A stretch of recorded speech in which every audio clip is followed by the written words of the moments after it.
ရှင် AR ရဲ့နေ့စဉ်သတင်းအစီအစဉ်ကနေကြိုဆိုပါတယ်။ကျမကတော့ရွှေနွယ်ပါ။ဒီကနေ့ရထားတဲ့သတင်းတွေကတော့မဲမတမာမှုတွေကြုံနေရပြီလို့နိုင်ငံရေးပါတီတွေပြောတဲ့သတင်း။ကတာမျိုးရဲ့အရေးပါတဲ့နေရာကိုတော်လှန်ရေးတပ်တွေသိမ်းပိုက်လိုက်တဲ့သတင်း။စစ်တပ်လေကြောင်းတိုက်ခိုက်မှုကြောင့်ပြည်သူ4600ကျော်သေဆုံးရတဲ့သတင်းနဲ့ဗင်နီဇွဲလားယာယီသမ္မတကိုဒေါ်နယ်ထရန့်ချင်းချောက်လိုက်တဲ့သတင်းအပါအဝင်ဇန်နဝါရီ9ရက်နေ့မှာရထားတဲ့သတင်းတွေကိုတင်ဆက်ပေးသွားမှာပါ။စစ်ကောမရှင်ရဲ့ရွေးကောက်ပွဲပထမပိုင်းမှာမဲမတမာမှုတွေနဲ့ကြုံနေရပြီလို့ရွေးကောက်ပွဲဝင်ခဲ့တဲ့နိုင်ငံရေးပါတီတွေနဲ့ကိုယ်စားလှယ်တွေကိုယ်တိုင်က AR ကိုပြောပါတယ်။ကြိုတင်မဲတွေမဲရည်တွက်ပြီးချိန်မှာထပ်ရောက်လာတဲ့နောက်ကျမဲတွေနဲ့မဲပေးခွင့်ရှိသူစီးရင်မှာမတမာမှုတွေရှိနေတာလို့သိရပါတယ်။ဒီဖြစ်စဉ်တွေနဲ့ပတ်သက်လို့ခိုင်လုံတဲ့သက်သေတွေရှိနေပေမဲ့စစ်တပ်ကလုံခြုံရေးအန္တရာယ်ပေးလာမှာကိုစိုးရိမ်လို့နာမည်ခံထုတ်မပြောဝင်ဖြစ်နေတယ်လို့ပြောကြပါတယ်။မွန်ပြည်နယ်ချောင်းစုံမြို့နယ်မှာရွေးကောက်ပွဲနေ့ဒီဇင်ဘာ28ရက်နေ့ည9:00နာရီလောက်အထိမဲရည်တွက်ရမှာဒေသတွင်းမှာအင်အားကြီးတဲ့မွန်ညညွရေးပါတီ MUP ကလွတ်တော်3ရက်လုံးမှာအနိုင်ရနေပေမဲ့နောက်ကျမှရောက်လာတဲ့မဲတုပ်ကြောင့်ပြည်နယ်လွတ်တော်အမတ်တနေရာကြန့်ခိုင်ရေးကိုပေးလိုက်ရတယ်လို့ MUP ပါတီရဲ့ဘိုးကော်မတီဝင်တဦးက AR ကိုပြောပါတယ်။ဒါအပြင်ကြိုတင်မဲနဲ့ပတ်သက်လို့လည်းပွင့်လင်းမြင်သာမှုမရှိတာကြောင့်ရှမ်းနယ်တိုင်းသားများဒီမိုကရက်တစ်ပါတီ SNDP နဲ့တောင်သူလယ်သမားဖွံ့ဖြိုးတိုးတက်ရေးပါတီတို့ကစစ်ကောင်းဆောင်စီကိုစာပို့တိုင်ကြားထားတယ်လို့ပါတီတွေဘက်က AR ကိုပြောပါတယ်။စကိုင်းတိုင်းကတာမြို့မှာမြို့ရဲ့အရေးပါတဲ့နေရာတချို့ကိုတော်လှန်ရေးတပ်တွေဘက်ကသိမ်းပိုက်ထားနိုင်ပြီလို့မြေပြင်စစ်ရေးသတင်းမြစ်တွေက AR ကိုပြောပါတယ်။ကတာမြို့ဝင်က4လမ်းစုံတဲ့ပညာရေးကောလိပ်အပါအဝင်ကာကင်းတဲ့စစ်တပ်စခန်းတချို့ကိုတော်လှန်ရေးတပ်တွေဘက်ကသိမ်းထားနိုင်ပြီဖြစ်တယ်လို့သိရပါတယ်။ကတာမြို့ကိုတော်လှန်ရေးပူးပေါင်းတပ်တွေကရွေးကောက်ပွဲအပိုင်း1ကျင်းပတဲ့ဒီဇင်ဘာ28ရက်နေ့မှာစတင်တိုက်ခိုက်ခဲ့တာဖြစ်ပြီး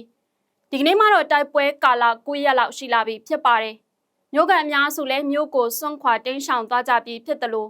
့ဒီနေ့ဇန်နဝါရီ9ရက်နေ့အထိမြေပြင်မှာတိုက်ပွဲတွေဆက်ဖြစ်နေတယ်လို့သတင်းရင်းမြစ်တွေကပြောပါတယ်။ကတာမြို့ဟာအာဏာသိမ်းစစ်တပ်ရောတော်လှန်ရေးတပ်အတွက်ပါစစ်ရေးအရာရောပထဝီတီနေရအရာပါအရေးပါတဲ့မြို့ဖြစ်တယ်လို့ကချင်လွတ်မြောက်ရေးတပ်မတော် KIA ရဲ့ပြောခွင့်ရသူဗိုလ်မှူးကြီးနော်ဘူးနဲ့စီးရေးလေးလာသုံးသက်သူတို့ကပြောပါတယ်။ဗိုလ်မှူးကြီးနော်ဘူးကတော့ကတာတိုက်ပွဲကမြို့သိမ်းတိုက်ပွဲလို့ဆိုနိုင်ကြောင်း AR ကိုပြောပါတယ်။အာဏာသိမ်းစစ်တပ်ရဲ့လေကြောင်းတိုက်ခိုက်မှုတွေကြောင့်2021ခုနှစ်ကနေ2025ခုနှစ်ကုန်ပိုင်းအထိ၄နှစ်ကျော်အတွင်းမှာကလေးငယ်600ကျော်အပါအဝင်အရသားပြည်သူ4600ကျော်သေဆုံးခဲ့ရတယ်လို့မြို့သားညီညွတ်ရေးဆိုရလူခွင့်ဆိုင်ရာဝန်ကြီးဌာနကထုတ်ပြန်ပါတယ်။ဒီသေဆုံးသောအရသားအရေအတွက်ကစစ်ရေးပြစ်မှတ်မဟုတ်တဲ့အရသားပြစ်မှတ်တွေပေါ်မှာစစ်တပ်ရဲ့လေကြောင်းတိုက်ခိုက်မှုတွေကြောင့်သေဆုံးခဲ့ရတဲ့အရေအတွက်သာဖြစ်တယ်လို့လည်းNUGဝန်ကြီးချုပ်ရုံးပြောခွင့်ရသူဦးနေဖုံးလတ်ကပြောပါတယ်။အာဏာသိမ်းစစ်တပ်က၄နှစ်ကျော်ကာလအတွင်းနိုင်ငံတော်မှာလေကြောင်းတိုက်ခိုက်မှုအကြိမ်ရေ4000ကျော်လုပ်ခဲ့တယ်လို့ဆိုပါတယ်။လေယာဉ်တိုက်လေယာဉ် drone ပါရာမော်တာဂျိုင်ရိုကော်ပတာစတဲ့ယာဉ်အမျိုးအစားမျိုးစုံကိုအသုံးပြုပြီးစာတင်ကျောင်းစေယုံစေကန်းနဲ့ဘာသာရေးအဆောက်အဦတွေကိုပါလေကြောင်းတိုက်ခိုက်ခဲ့တာလို့NUGရဲ့ထုတ်ပြန်ချက်ကဖော်ပြပါတယ်။2025ခုနှစ်အတွင်းမှာစစ်တပ်ရဲ့လေကြောင်းတိုက်ခိုက်မှုတွေက2024ခုနှစ်နဲ့နှိုင်းယှဉ်မယ်ဆိုရင်30%ပိုများလာတယ်လို့အာဏာသိမ်းစကာလ2021ခုနှစ်နဲ့နှိုင်းယှဉ်မယ်ဆိုရင်လည်း28ဆအထိတိုးမြင့်လာတယ်လို့နိုင်ငံတကာစောင့်ကြည့်ရေးအဖွဲ့ဖြစ်တဲ့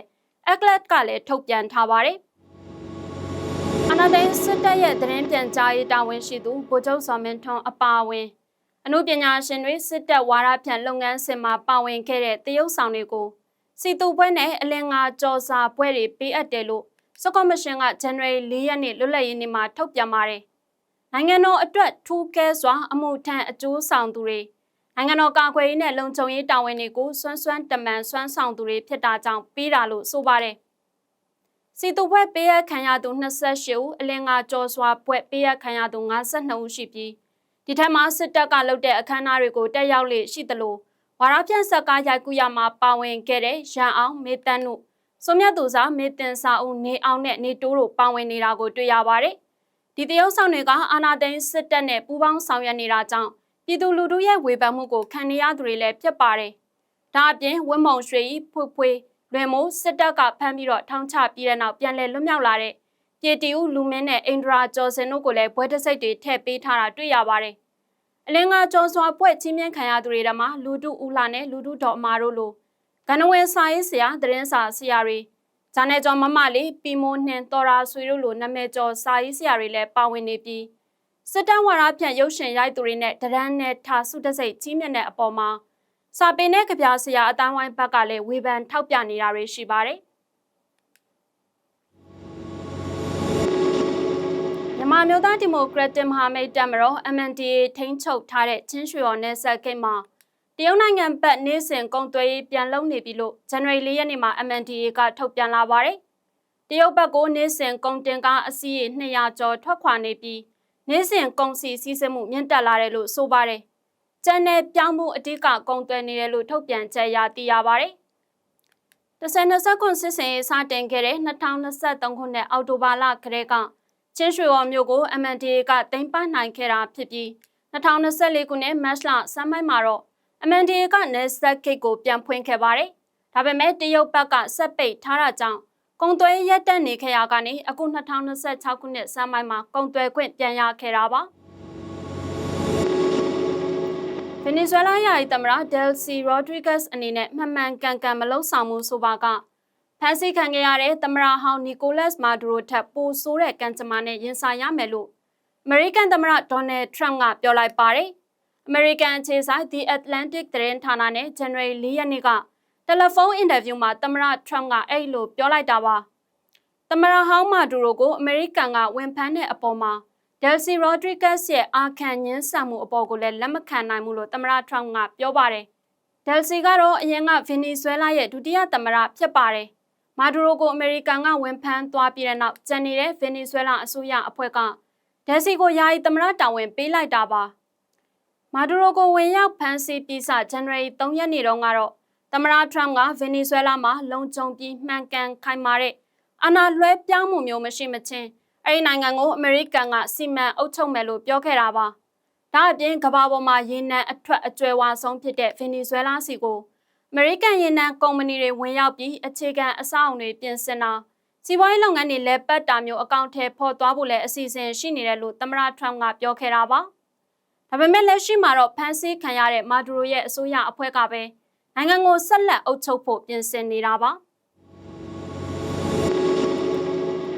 AR ရဲ့နေ့စဉ်သတင်းစီစဉ်ကိုတင်ဆက်ပေးသွားခဲ့တာပါ။ဒီစီစဉ်ကိုအပတ်စဉ်တနင်္လာနေ့ကနေတောက်ကြနေ့အထိမြန်မာစံတော်ချိန်ည9:00 နာရီတိုင်းမှာထုတ်လွှင့်နေတာဖြစ်ပါတယ်။မြန်မာပြည်သူအားလုံးဘေးအန္တရာယ်အသွယ်သွယ်ကနေကင်းဝေးနိုင်ကြပါစေရှင်။